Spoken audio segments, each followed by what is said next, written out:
নমস্কার, কেমন আছো সবাই? সবাইকে সুবর্ণা ভিলেজ ব্লগে আরও একটি নতুন পর্বে অনেক অনেক স্বাগত।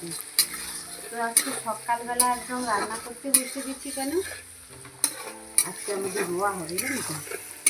এমনিতে কাজের লোক পাচ্ছিলাম না, রোয়া আজ হবে কাল হবে, সবার বাড়িতে রোয়া হচ্ছিল না। তো হঠাৎ করে এসে বললো যে একটা ব্যাগ বলি, ও ভাইয়ের যখন শরীর খারাপ তো আমরা ধুয়ে দেবো। এই জন্য বলি চলো তাহলে, হয়ে গেলেই তো ভালো। এমনিতে রোয়াটা দেরি হয়ে গেছে, এই জন্য ঘুগনি বানাচ্ছি। ঘুগনি বানিয়েছি, মানে এখনও হয়নি, বানানো চলছে। প্রথমে কী করেছি, তেল গরম হতে কারি পাতা দিয়েছি আর ছোটো এলাচ, দারচিনি, লবঙ্গ এগুলো ফোড়ন দিয়েছি। তারপরে এই যে কাঁচা পেঁয়াজ আর লঙ্কা, কাঁচা লঙ্কা আর পেঁয়াজ করে তুলেছি। পেঁয়াজটা ভরতে থাকে, লাল লাল হবে একটু। 11 জন হয়েছে আজকে। আর এদিকে আলু আর মটর সেদ্ধ করে রেখেছি, প্রেসার কুকারে সিটি মেরে নিয়েছি।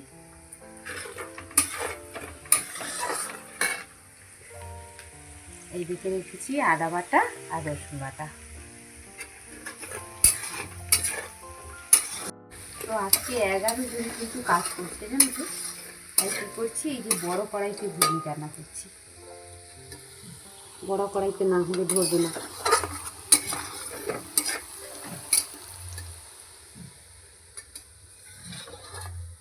আবার মাঠে খাওয়ারও নিয়ে যেতে হবে, রান্না হয়ে গেলে সমস্ত কিছু গুছিয়ে মাঠে খাওয়া নিয়ে যেতে হবে। আমাদের মাঠে জলও বই নিয়ে যেতে হবে, তবে আজকে গেড়িরা কী করেছে, জলগুলি নিয়ে চলে গেছে।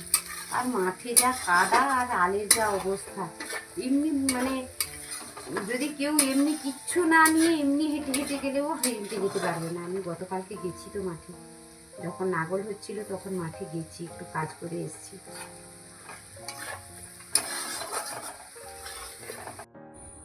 ঘুগনি তো রান্না হয়ে গেছে, এবারে মাঠে খাবার নিয়ে যাব।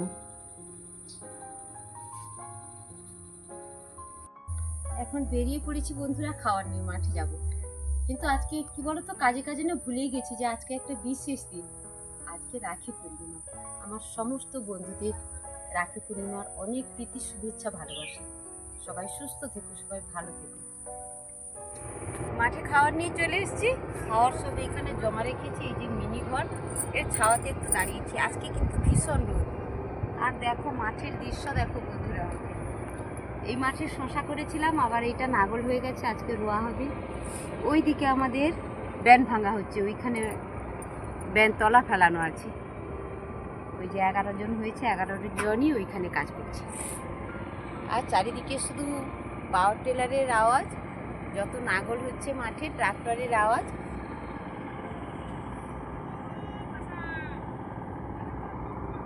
সবাই কাজ করছে এখন মাঠে। আর বৃষ্টি হয়ে যাওয়ার পর মাঠগুলো কেমন জল ধরে, মনে হচ্ছে যেন একদম সমুদ্র হয়ে গেছে, থই থই করছে একদম জলে।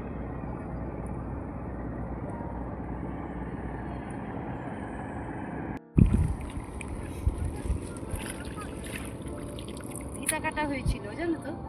ভিতা কাটার পরে ঘাসগুলো তোলা নেই, তুলিও না কোনো সময়, এমনি নাগল হয়ে যায়। তবে একদম নাগল কি ধারটা একদম হয়নি, সব ঘাস থেকে গেছে।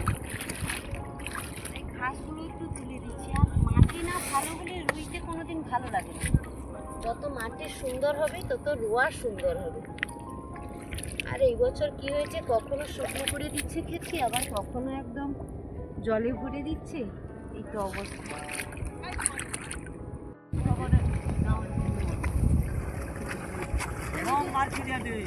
কি করবে, শুকলা যদি হয়ে যায় কিছু করে না। তেরের ওষুধ মেয়ে দিচ্ছে না, তারপরে বিড়ি মাদা তোমার বিড়ি দাদুকে কে কইছে তেরের ওষুধ মাইছে বিড়ি দাদুকে একবারে ব্যান তুলতে পারেনি, কি করবে? না ভাইসে যাও, যত ভাইসে যাও, তেরের ওষুধ মারা যাবে না। তেরের ওষুধ মারা যায়নি, এ তার আছে রোজ পাই না। সে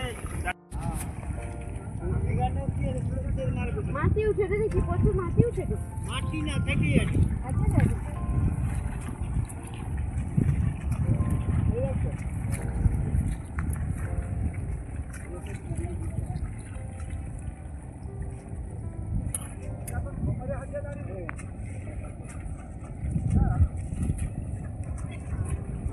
ভাঙা শেষ হয়ে গেছে, এবারে কী করছে, ব্যানটাকে চারিদিকে ছড়িয়ে দিচ্ছে। আমরা আমাদের আঞ্চলিক ভাষায় বলি ব্যান চারানো। পুরো ক্ষেত ছড়িয়ে দিয়ে তারপরে কিন্তু রোয়া শুরু করবে। আবার এটা নাগল দিতে হবে, তলা সহ এই দিকটা নাগল দেওয়া নেই, যে ব্যান ভাঙা শেষ হলো। আর এই বছর মাঝখানে ব্যানতলা ফেলানোর ফলে কী হয়েছিল, শুকনো হয়ে গেছিলো, একদম মাটি কেটে গেছিলো। তাই কী করেছে, সব এই যে সব চারা কেটে গেছে, যেগুলো কেটে গেছে সেগুলো বের করে দিয়েছে। নয়তো এগুলো রোয়া হয়ে গেলে আর কী হবে, এখন গাছ সব করে যাবে।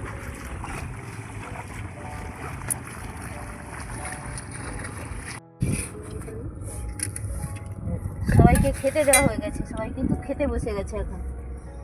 মুড়ি দাও। আর ঘুগনি আর মুড়ি দিতে ব্যস্ত। হ্যাঁ হ্যাঁ হ্যাঁ, বউনি মুড়ি দিয়ে দাও, আমি ঘুগনিটা ঘুরিয়ে দিচ্ছি।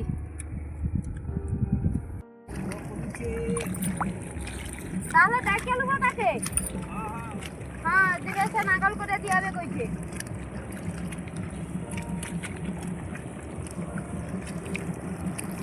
ব্যানটা প্রচুর কাটছে বলো ফরিদা, হ্যাঁ প্রচুর কাটছে।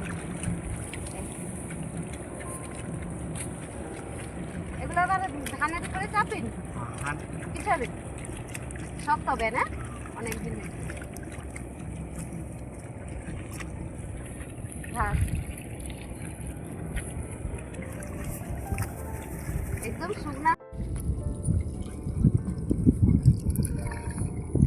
ধোয়ার জন্য একটু কাটিয়ে দিয়েছিল জলটা। বেশি জল থাকলে নিতে অসুবিধা হবে, তাহলে অনেক সব ভিজে যাবে, এই জন্য কাটানো ছিল। আমি সেটা একটু বাঁধলাম, নয়তো আবার জল শুকনো হয়ে যাবে, তখন আবার মুশকিল আছে। এরকম সাদা বক দেখো, দেখো এক ঝাঁক। তবে এটা দেখতে আরো কখন ভালো লাগে জানো তো, যখন মেঘটা একদম কালো হয়ে যায়, তার মধ্যেই সাদা বকগুলো দেখতে খুব ভালো লাগে।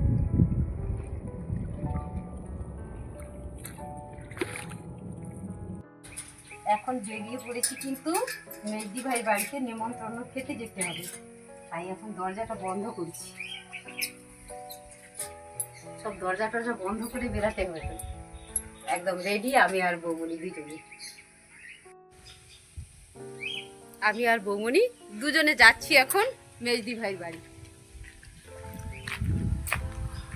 দেরি হয়ে গেল একটু, কি করবো বলো তো, আজকে রোয়া হচ্ছে, তারপরে বাড়ির কাজ, আর যেদিন মেয়েদের রান্না থাকে না সেদিন সব থেকে বেশি কাজ থাকে, ওই জন্য এটা ওটা করতে করতে দুজনেরই সময় গেল।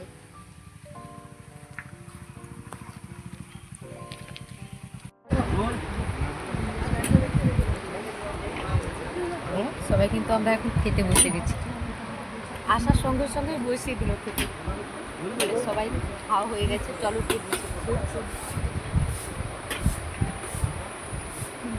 কিচ্ছু নেবো না, এত সবজি কি করে খাবো ভাবছি, আরো কি নেবো।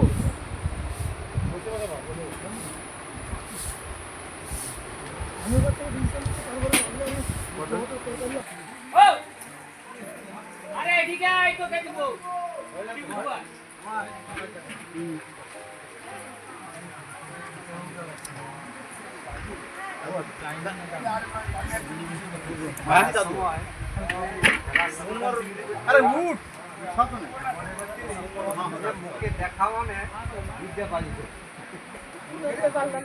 আজকে কিন্তু এখন আমি মেজদি ভাই বাড়িতে, যখন বেরিয়েছিলাম তখন বলেছি, আর এখন কিন্তু খেয়ে দিয়ে এসে বসে গেছি। এই যে আমার মেজদি ভাই, আর মেজদি ভাইয়ের মেজদি ভাই মানে আমাদের অনিন্দিতা ম্যাডাম, ওনার পরিচয় উনি নিজেই দেবেন। উনি হচ্ছেন একজন কি বলবো স্বাস্থ্যকর্মী। হ্যাঁ আপনি বলে দিন। আমার নাম অনিন্দিতা জানা, আমি খনরুই হসপিটালে ব্লক পাবলিক হেলথ নার্স। অনেক বড় ডিপার্টমেন্টে আছেন, খুব ভালো এটা।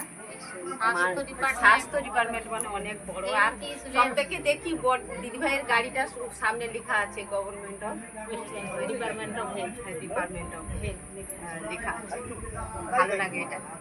আর এই যে আমার মেয়ের সমস্যায় স্টেজ, এটা মেয়ের সমস্যায় গত হয়েছেন কোন সালে, 2008।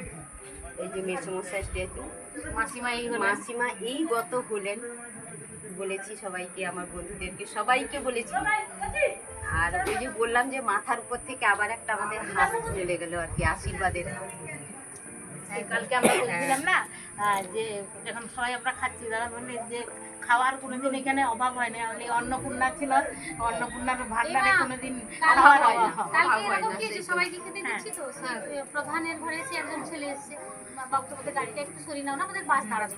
তা আমি বলি তোমার মুখটা আমার চেনা চেনা, তুই বলো তুমি নমিতা প্রধানকে চেনো? আমি বলি, আমার ক্লাসমেট। আমি তাকে বললাম তুমি এসে খেয়ে যাবে। সে এসে খেলো, আবার তাকে যে দিতে গেছে সে বলছে আরে আমি এসে তো খেয়ে চলে গেলাম। তখন বলছে যে এখানে লক্ষ্মীর ভান্ডার, ভান্ডারে কম করে অন্য কোনোদিন কম করে। আরে বললাম না সে মানে সত্যি তাকে খাইয়েও ভালো লাগলো, যে তাকে মানে ওই যে পুরো দুবার তাকে দিলাম সুন্দর পরিষ্কার করে, মানে একদম ভালো করে খেতে ভালো লাগে। প্রথমে বলি কোথা থেকে এসে মানে খাচ্ছে আমাদের কাছে, মানে এবারে কে যাও ঘরের মানুষগুলো, এবারে শুধু অজয় চেনা অজয়কে আর মানে তখন ও দেখো পরে বললো আর কি। এবারে সেটা যাই হোক একজন মানুষ তো এসে খেয়ে গেল। সে আমাকে বলছে বাবা মাছটা মুছে গিয়ে আবার চিনবো না, মানে বাবার কথা বলছে প্রধান প্রধান আমি তো তারপরে চিনি আবার না, সে যাত্রাপাতিতে ই করতে ওই যে স্টেজ ছিল, যাত্রা হতো, বলছে আমাদের এখানে রিহার্সাল হতো, বলে মাসিমাকে তো আমরা মানে দেখেছি জল নিয়ে খেতাম, ই করতাম। পরিচয়টা দিয়ে দিই আমার বন্ধুদের। আমার মেজদির মেজ ননদ মেজদি ভাই, নামটা বলে দিন, বেলারানী টু। আর ওইদিকে মেজদি ভাইয়ের বৌমা, একটু মাথায় কাপড় খাবো মা, একটু হালকা করে মাথায় কাপড় না মাথায় কাপড় দিই না, ঝুমা টু, ঝুমা টু। আর মেয়ে গো আমাদের দাদু ভাই, রাজার নাম অদ্রিজা টুং। হ্যাঁ এই যে মেজদি ভাই আবার বলে দিলেন আমার মেয়ে, তার মেয়ে আমার ছেলে। নামটা বল। রিনা জানা। বর্দি আইছো মা? ও বর্দি কি হচ্ছে, এত ব্যস্ত কেন? একটু বসুন না। তো ছাদে কাপড় কিনে বিয়ারে উড়ে দিদি পারি না তো সব যাবে। যাবে তো যাবে, আজকে যাবে তো যাবে। নৃত্য করো ভরতনাট্যম করতে। আর ইনি হচ্ছেন আমার মেজদি ভাইয়ের বড় ননদ, বড়দি ভাই আমাদের। মঞ্জু দিদি। আমি মেজো, ছোট বোন ভেতরে চলে গেছে। বুঝতে পারছো? এর তিনজন ননদ আর চারজন ভাই। আরে বাবা পুর গামছাটা উঠাও, কোথাও খুঁজে পাবে। আরে পাওয়া যাবে, আরে পাওয়া যাবে।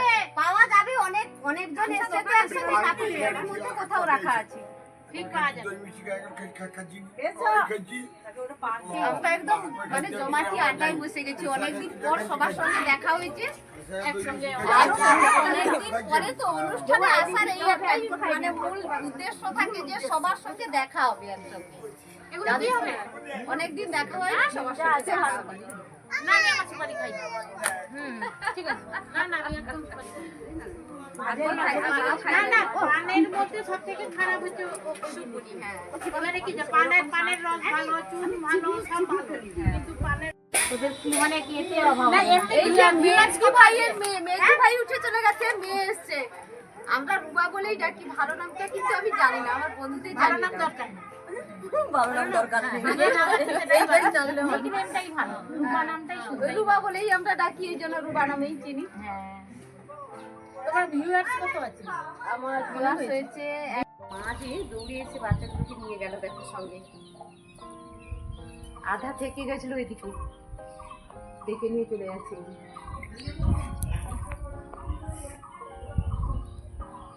আর এই যে রেডিপুর সুস্বাস্থ্য কেন্দ্র, আয়ুষ্মান আরোগ্য কেন্দ্র, এই জায়গাটা হচ্ছে আমার মেজদি ভাইয়ের শ্বশুরমশাই মানে চিত্তরঞ্জন জানা মহাশয় দান করে দিয়ে গেছেন স্বাস্থ্যকেন্দ্রের জন্য, 28 মিনিট জায়গা দিয়ে গেছেন। মেজদি ভাইদের জায়গার উপরেই কিন্তু এই উপস্বাস্থ্য কেন্দ্র। এটা হচ্ছে রেডিপুর প্রাথমিক বিদ্যালয়, মানে রেডিপুরে একদম এই গ্রাউন্ডের চারদিকে একদম ঘিরে সমস্ত মানে জায়গা, মানে স্কুল, মন্দির। এটা অঞ্চল অফিস আমাদের পুষ্পসান 15 নম্বর মানে পঞ্চায়েত অফিস। আর এদিকে বলো তো রেডিপুরের দুটো মন্দির খুব সুন্দর, এদিকে শিবালয় মন্দির, এদিকে দেবী মায়ের মন্দির, শীতলা মা না, ওই জন্য দেবী মা বললাম, কারণ আমি জানি না মা মন্দিরটা জানি, তবে কোন মায়ের মন্দির সেটা আমার জানা নেই। শীতলা মায়ের মন্দির সুন্দর কিন্তু একদম ভালো। এখন তো মন্দির খোলা নেই, মন্দির বন্ধই আছে। যে আমাদের অমন কুমার গাড়ি নিয়ে যাচ্ছে ওইদিকে, আমাদের নিতে এলো। আর এইদিকে দেবাদিদেব মহাদেবের মন্দির, আর সামনেই নন্দী মহারাজের মূর্তি। মন্দিরে কিছু কাজ হচ্ছে মনে হয়, মন্দির এখন খোলা তো। তবে খেয়েছি তো, তাই মন্দিরে আর উঠবো না এখন। খেয়ে দিয়ে তো আর কাপড় ধোয়া নেই।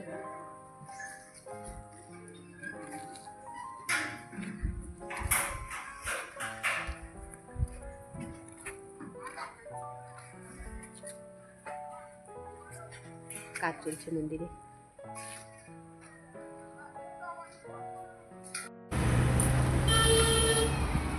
চলো বাবু, মিঠু,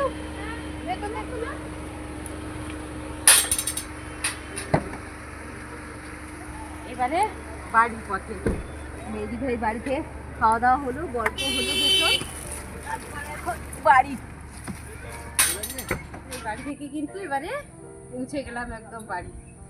হাতের চাবিটা খুললো, আর সব কাজ পড়ে আছে। গল্প করতে করতে অনেকখানি সময় কেটে গেল। আসলে সবার সঙ্গে দেখা হয় না তো, অনেকদিন পর দেখা হয়েছে, তাই খুব আড্ডাতেই মেতে গেছি একদম। সবাই এতক্ষণ সঙ্গে থাকার জন্য সবাইকে অনেক অনেক ধন্যবাদ, অনেক ভালোবাসা। সবাই ভালো থেকো, সুস্থ থেকো।